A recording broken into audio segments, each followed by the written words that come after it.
বিশ্ব রাজনীতিতে নতুন করে উত্তেজনার আগুন জ্বলে উঠেছে। ইরানের নতুন সর্বোচ্চ নেতা আয়াতুল্লাহ মোজতবা খামেনিকে কেন্দ্র করে তৈরি হয়েছে এক অস্থির ভূরাজনৈতিক পরিস্থিতি। অভিযোগ উঠেছে তাকে হত্যার জন্য মরিয়া হয়ে উঠেছে যুক্তরাষ্ট্র, এমনকি তার মাথার দাম ঘোষণা করার কথাও সামনে এসেছে।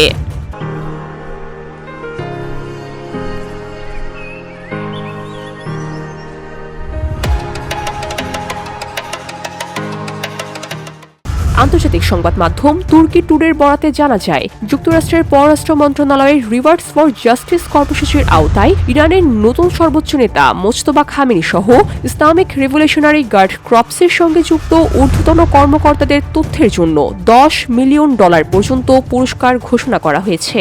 মার্কিন পররাষ্ট্র মন্ত্রণালয়ের ডিপ্লোম্যাটিক সিকিউরিটি সার্ভিস প্রকাশিত একটি ব্যানারে মোজতবা খামেনি, তার নিহত বাবার deputy chief of staff Ali Asghar Hejazi এবং শীর্ষ নিরাপত্তা কর্মকর্তা আলী লারাজিনিকে ওয়ান্টেড হিসাবে তালিকাভুক্ত করা হয়েছে। তালিকায় আরও রয়েছেন সর্বোচ্চ নেতার সিনিয়র সামরিক উপদেষ্টা ইয়াহিয়া রহিম সাফাভি, স্বরাষ্ট্রমন্ত্রী ইস্কান্দার মোমিন এবং গোয়েন্দা মন্ত্রী ইসমাইল খাতিব। এছাড়া ব্যানারে সরাসরি নাম উল্লেখ না করে আরও 4টি গুরুত্বপূর্ণ পদের কথাও বলা হয়েছে।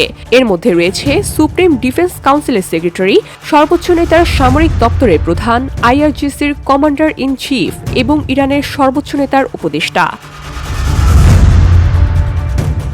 ব্যানারের তথ্য অনুযায়ী এসব ব্যক্তিকে আইআরজিসির বিভিন্ন শাখার পরিচালনা ও নির্দেশনার সঙ্গে যুক্ত প্রধান নেতা হিসাবে বর্ণনা করা হয়েছে। যুক্তরাষ্ট্রের দাবি, এসব শাখা বিশ্বজুড়ে বিভিন্ন অভিযান পরিকল্পনা, আয়োজন এবং বাস্তবায়নের সঙ্গে জড়িত। রিভার্স ফর জাস্টিস প্রোগ্রাম জানিয়েছে, যদি কারো কাছে এই ব্যক্তিদের সম্পর্কে বা আইআরজিসির ঊর্ধ্বতন কমান্ডার এবং তাদের সঙ্গে সংশ্লিষ্ট নেটওয়ার্ক সম্পর্কে কোনো তথ্য থাকে, তাহলে তারা এনক্রিপ্টেড মেসেজিং প্ল্যাটফর্ম বা টোর নেটওয়ার্ক ভিত্তিক যোগাযোগ ব্যবস্থার মাধ্যমে প্রোগ্রামটির সঙ্গে যোগাযোগ করতে পারবেন। গুরুত্বপূর্ণ বা যোগ্য তথ্য প্রদান করলে সর্বোচ্চ $10 মিলিয়ন পর্যন্ত পুরস্কার দেওয়া হতে পারে। এ ঘোষণাকে ঘিরে মধ্যপ্রাচ্য সহ বিশ্ব ভূরাজনীতিতে নতুন করে উত্তেজনা তৈরি হয়েছে। বিশেষজ্ঞদের মতে, এ ধরনের পদক্ষেপ যুক্তরাষ্ট্র ও ইরানের সম্পর্ককে আরও জটিল করে তুলতে পারে এবং আঞ্চলিক নিরাপত্তা পরিস্থিতিতেও বড় ধরনের প্রভাব ফেলতে পারে। VOD Bangla news desk.